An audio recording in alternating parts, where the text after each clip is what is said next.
La thanatopraxie, c'est une méthode qui a été mise au point au milieu 19e pour conserver les corps pour une présentation, momentanément.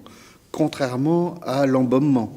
L'embaumement qui a été mis en place en Égypte, si vous allez dans les musées, vous voyez les momies, vous voyez, c'est juste une enveloppe, un corps desséché, et on a l'impression que c'est du cuir. Nous, on veut redonner au corps l'aspect qu'il avait de son vivant.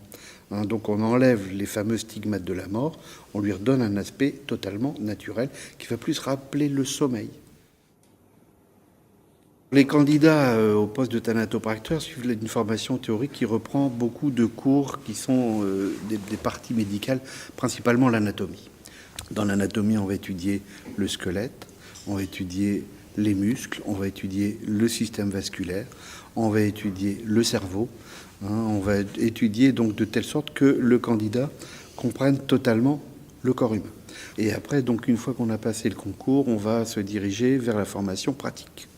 Donc là, on va être en formation pratique pendant environ 12 mois maximum. Et là, en complément, ils auront aussi une vingtaine d'heures de cosmétologie.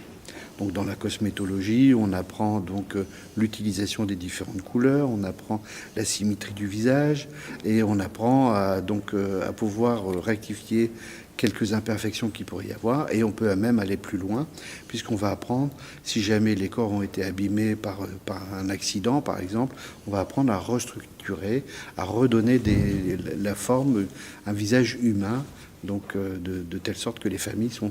Notre principal souci, c'est de redonner aux familles un corps présentable.